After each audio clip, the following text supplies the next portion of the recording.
Some people say we should take Israel's side. Some people say we should take Palestine's side. Some people say we should take Ukraine's side. I don't hear so much about that for Russia. Is it important to choose a side in that way that people are suggesting, or do you think it's better to try to support all sides in peace and understanding? You take the side of peace.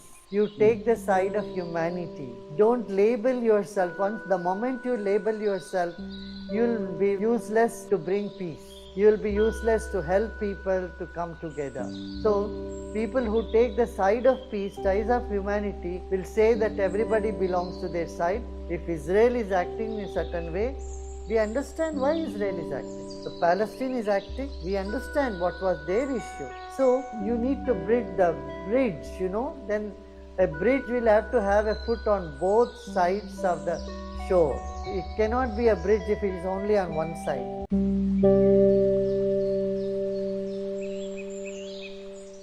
Thank you for being here, Gurudev.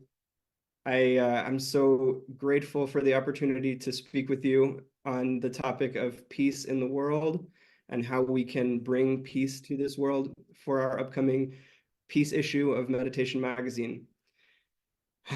This is a very important topic, as we know, many people are suffering around the world, and Gurudev Sri Ravi Shankar is one of the leading peace advocates, world renowned for his work in resolving conflicts, national conflicts in Colombia and in India. I have seen what he did in Colombia is amazing, ending a 50-year conflict by coming in as a mediator. And it's really beautiful to see the work that you've done to bring peace into this world. Thank you for that, Gurudev. I want to thank you from the bottom of my heart. And thank you for being here today to speak with us on how we can help to bring peace in the world in general. Wonderful, Kevin. Nice to be with you. Thank you. You can go ahead. You can go ahead, yeah. Okay, I'm going to start asking some questions. First, I want to ask you about nonviolence, because nonviolence is really the core of the peace issue, how we can help resolve conflicts through nonviolence and ahimsa and compassion and understanding. So I want to ask you, what is the core of your philosophy of resolving conflicts using nonviolence? The cause for violence is misunderstanding, stress, and threat perception from the other. See, nobody will be violent on someone whom they don't feel threatened about, right? So now here you need to change the perception. Second, we have to bring down the stress level. Third, trust building is essential, Then you see, non-violence will be natural to us. Yes, thank you. So I understand this as the practical approach of nonviolence. Is there a spiritual component to your philosophy of nonviolence as well? Oh yeah, oh yeah, oh yeah, yeah, yeah, yeah. If you have any type of rage or anger or violence in you, you can't progress in the spiritual path. This is the basic. It's a basic. There is a story about Buddha. You must be aware of that. One gentleman came and said, I am ready to forgive everybody, but not just two people. These don't ask me to have compassion or forgiveness for them. Everyone else I forgive. Then Buddha said, okay, let's do some trading. You need not forgive anybody, just if you forgive only two people, is it possible? So only then you can go deep with it, you can go to your source. So meditation is impossible, or higher states of consciousness is not possible unless and until we take these steps of compassion, forgiveness, non-violence. In the yoga philosophy, non-violence is the first step one has to take in order to go into yoga. Yeah.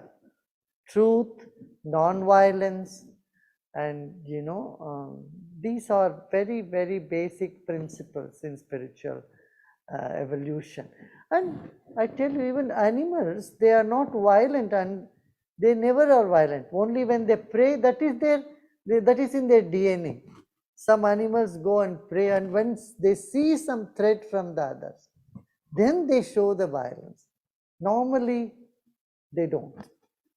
So even with human beings, children anywhere in the world, you will see that non-violence is naturally in there. Thank you, Gurudev. I want to ask you, what was it that you brought to the conversation in Colombia that you feel helped to resolve the conflict there? Oh yeah, yes. We have been working with the internally displaced refugees in Colombia. They had a lot of trauma, and meditation relieves people of their past traumas, and so we had taken care of a couple of million people there. So for that, the Colombian government decided to give us their highest civilian award.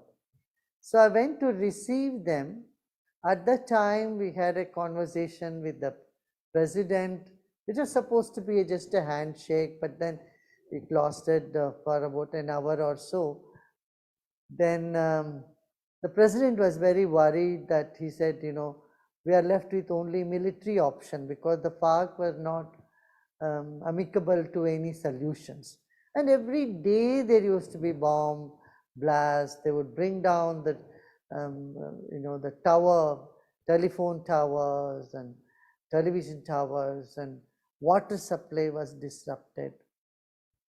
So then I asked the president, how about I will go and talk to them? He said, any help is welcome, but he said, I don't think there is much hope. 52 years is too much. We have had a lot of suffering.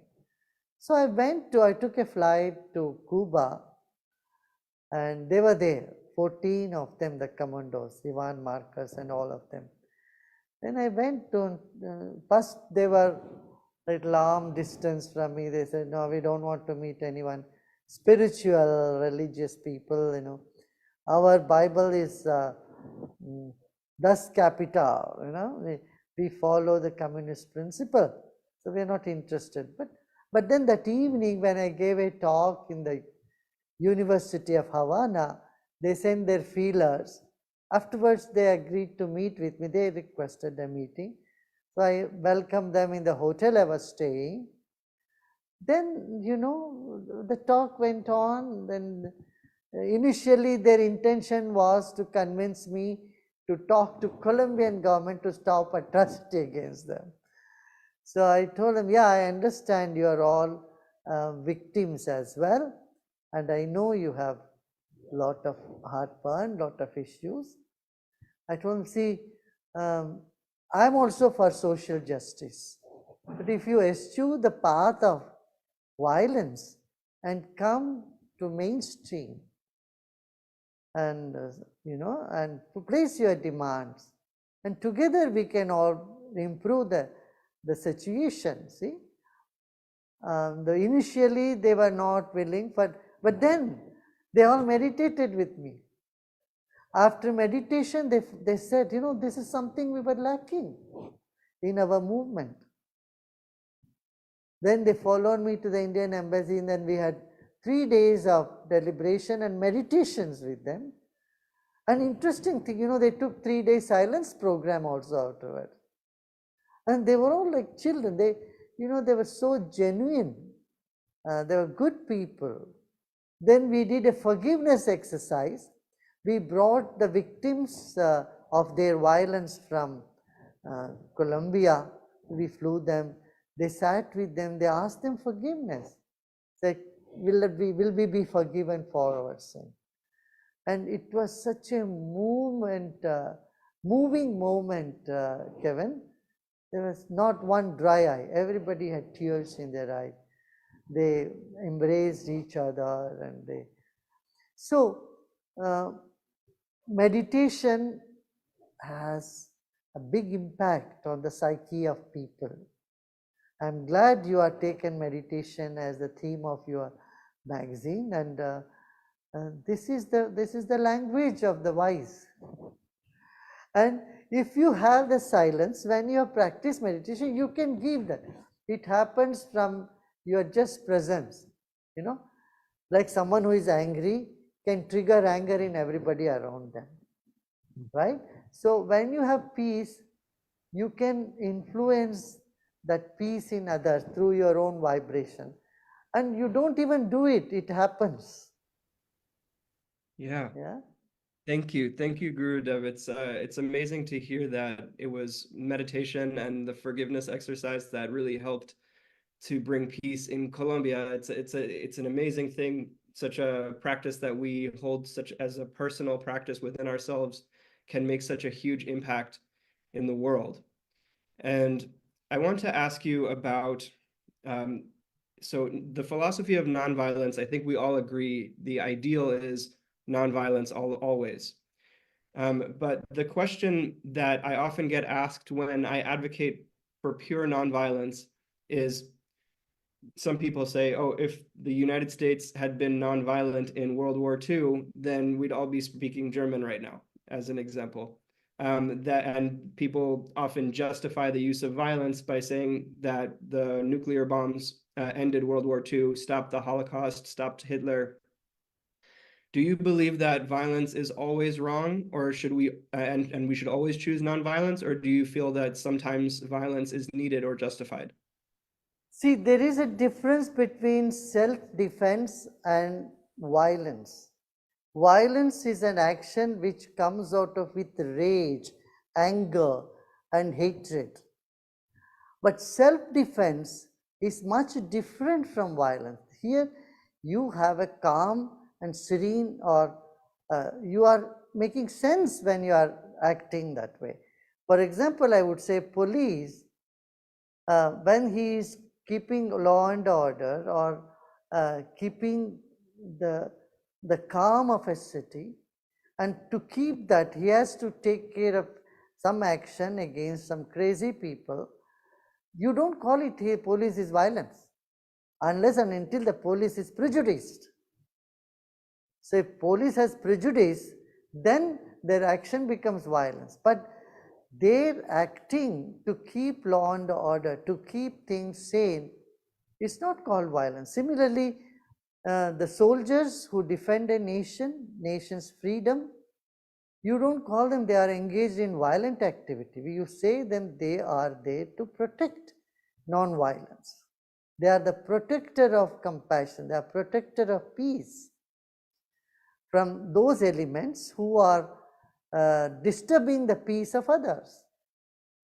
You see, there is a difference between having a fence to protect a garden and then someone who is destroying the garden, right? So in this sense, I wouldn't call that violence, but an action which would prevent violence from being affected to the whole community. Yeah, thank you for that, Gurudev. And I'm really trying to find what the limits are of these philosophies of nonviolence as much as I can, and understand how it can be applied in real life situations.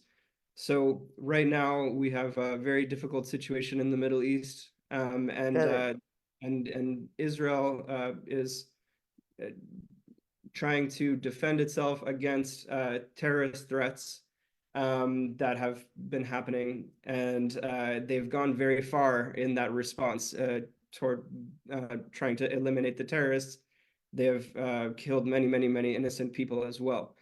So where do you draw the line in terms of self-defense? You see, war, I would say, worst act of reason. Whenever someone starts war, they will give you all reason, all judgment, all it will appear to you, oh, they are doing the just thing, what is right. But to me, these are generated in the minds of people. If people who are in position of responsibility, if they meditate, I tell you, and if they tap the intuitive ability that they have, it will be a completely different story. Same with Ukraine and Russia. I would say you need better mediators here. Usually mediators sit with problems. I would say ask each party what is the solution they have, and you sit with the solution, you can find something. We did this for this 500-year-old conflict in India, about the Ayodhya Ram temple issue. 72 wars have been fought on this one thing. But sitting across the table, sitting with people who has neutral or who has credibility, can make a whole difference. And the whole thing got 5 acres was given to Muslims. In another place, they were in possession of 2.5 acres. Double the land was given, and this birthplace of Rama was given to the Hindus. In this one case, I would tell you, there was so much bloodshed has happened. So many governments have fallen on this one particular issue in India. So nobody asked for 5 acres land. It was my initiative. Then I said, look, if not now, 100 years later, 200 years later, someone will come and say, our land has been taken away.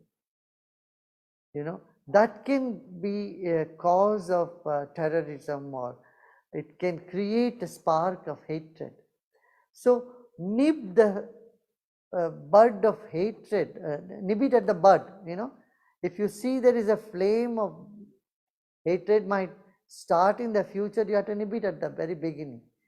And that's what we did by giving 5 acres and bringing party, making them understand. With Israel and Palestine, I would tell you, it's not very different situation what India faced in 26/11. India could have gone on war with Pakistan on this one issue. There were international people, there were Jewish people from Israel, they were being shot down. So many Indian businessmen were shot down. But India was very wise to act on that, because both the nations were nuclear power. I am sure if Palestine was or Gaza had nuclear weapons, Israel would not have taken the step they have taken now. So what is needed is a proper communication, or tit for tat will not work. 2 wrongs cannot make one thing right. So you have to really have patience and deal with it.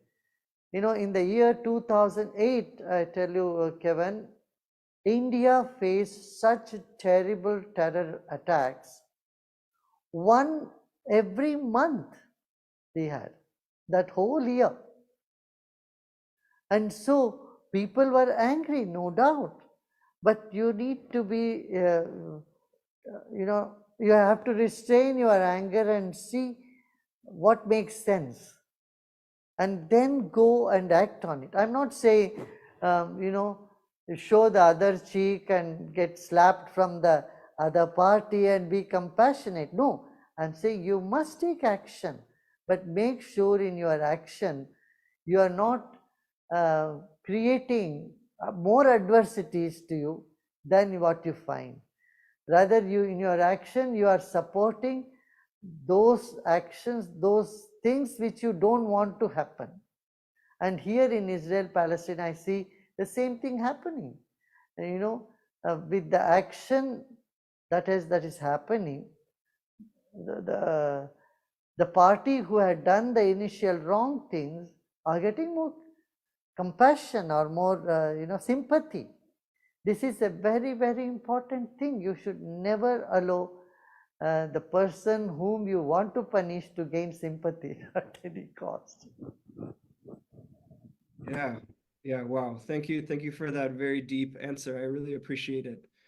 Another thing that I deal with as a magazine owner and editor and publisher in general is when I tend to try to promote peace by taking the side of peace over war, or humanity over inhumanity, peace over violence, that type of thing, nonviolence over violence.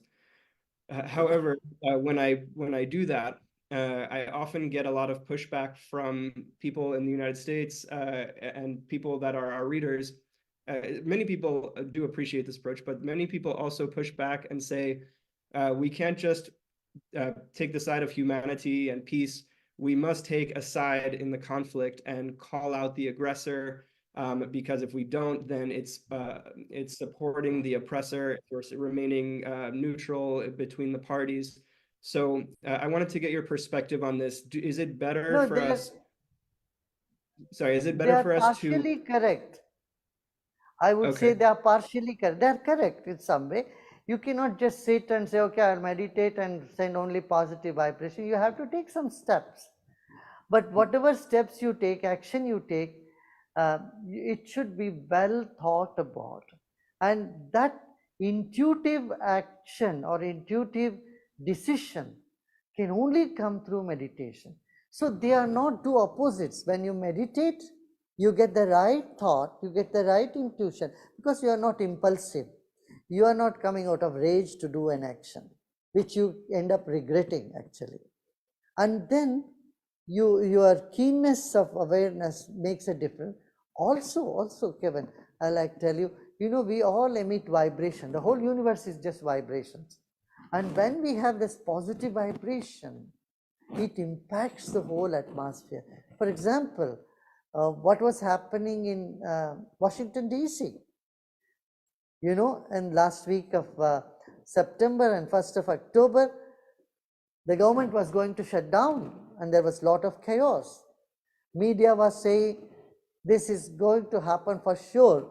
The government is going to shut down. And but we had the program there. We had 1.1 million people sit in silence, meditate for 20 minutes. The 3 days we had the program. The government did not shut down. They came into some understanding. They signed the bill.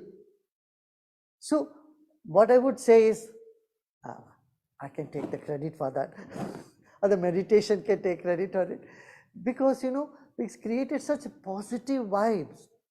The police department said we have never seen a gathering which had no violence, no issues, no tiffs or no conflicts there.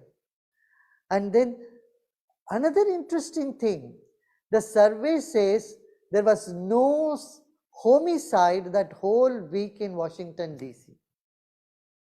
Every day there has been a homicide in D.C., but that week when people had assembled to meditate, had no homicide. I mean, it's not surprising for me, but the one who does not believe in meditation, for them it's surprising. I have seen the same thing, with hundreds and thousands of Naxalites or the guerrillas movement in India. When they took to meditation, their whole attitude changed. Where there used to be massacre every year, 1 or 2 in the state of Bihar, you will not hear any of them anymore, because we approached them, talked to them, we made sure that they know that we understand them. We did the same thing in Denmark. 6,000 gang members, when they took to meditation, their life totally changed. These people who move around with the guns now are doing social work. They're helping people out. Wow. For this, we also started a program called Cities for Peace in United States. In several cities, including Los Angeles, Chicago, we brought together the police and the inner city gang members, sit together, breathe together, meditate together. The atmosphere, I tell you, is so beautiful, so different. So meditation has the power not only to change an individual, but also the vibration course, everybody's mind also works on the vibrations. So that's all I had to say. Yeah, yeah, thank you. Is it possible for me to just clarify the my last question? Yeah. Because there are a lot of people that when I say we need to find peace and understanding between both sides of conflicts, people say no, we need to take one side or the other. So some people say we should take Israel's side. Some people say we should take Palestine's side. Some people say we should take Ukraine's side. I don't hear so much about that for Russia. But do you think is it important to choose a side in that way that people are suggesting, or do you think it's better to try to support all sides in peace and understanding? No, what you must know, say, you take the side of peace, you Mm. take the side of humanity. Don't label yourself. Once the moment you label yourself, you'll be useless to bring peace. You'll be useless to help people to come together. So, people who take the side of peace, side of humanity, will will say that everybody belongs to their side. You understand why the reaction, if Israel is acting in a certain way, we understand why Israel is acting. If Palestine is acting, we understand what was their issue. So you need to bridge the bridge, then a bridge will have to have a foot on both sides of the shore. If there, it cannot be a bridge if it is only on one side.